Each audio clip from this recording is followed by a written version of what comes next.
الرحمن الرحيم جاء الحق وجهك الباطل إن الباطل كان زهوقا সত্য সমাগত মিথ্যা বিতাড়িত নিশ্চয় সত্য বিজয় হবে।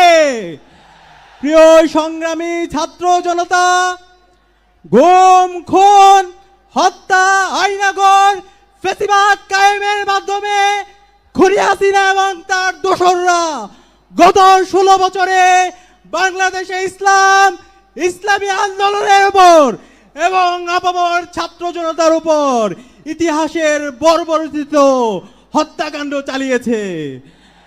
আপনারা জানেন 2009 সালে পিলখানা হত্যাকাণ্ডের মাধ্যমে এদেশে দেশপ্রেমিক নাগরিকদেরকে হত্যা করা হয়েছে।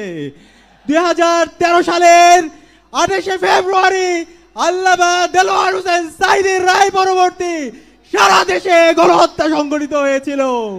2013 সালের 5 মে শাপলায় আমাদের এদেশের মাদ্রাসা শিক্ষার্থীদের উপর গণহত্যা এবং শিশু হত্যা সংঘটিত হয়েছিল। এভাবে আপনারা জানেন আমাদের ক্যাম্পাসগুলোতে ছাত্রলীগের সন্ত্রাসীরা আমাদের উপর নেককার হত্যাকাণ্ড চালিয়েছিল। আগ্রাসনের বিরুদ্ধে আধিপত্যবাদের বিরুদ্ধে কথা বলতে গিয়ে বুয়েটের মেধাবী শিক্ষার্থী আমাদের ভাই আবরার পাল শহীদ হয়েছে।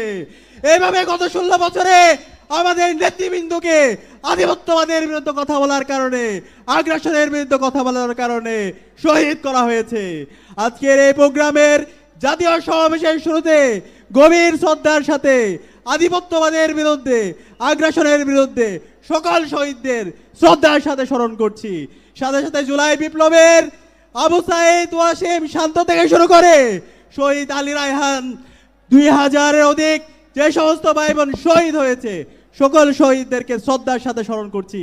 আল্লাহ পাক সুবহানাহু ওয়া তাআলা সকল শহীদদের জান্নাতুল ফেরদৌসের মেহমান হিসেবে কবুল করুক, আল্লাহুম্মা আমিন। আমিন। প্রিয় উপস্থিতি, আপনাদেরকে অনুরোধ করব আজকের এই জাতীয় সমাবেশ থেকে আমাদেরকে বাংলাদেশ প্রশ্নে ঐক্যবদ্ধ হইতে হবে। দেশের স্বাধীনতা সার্বভৌমত্ব অখণ্ডতার প্রশ্নে বৈষম্যহীন বাংলাদেশ বিনির্মাণ করার প্রশ্নে আমাদেরকে ঐক্যবদ্ধভাবে কাজ করে যেতে হবে। সেই লক্ষ্যে আজকে বাংলাদেশ জামাত ইসলামী যেই 7 দফা আমাদের সামনে নিয়ে এসেছে সেই 7 দফা বাস্তবায়ন না হওয়ার আগ পর্যন্ত আমাদের কি আরেকটি বিপ্লবের ডাক দিতে হবে। আমরা কি প্রস্তুত আছি?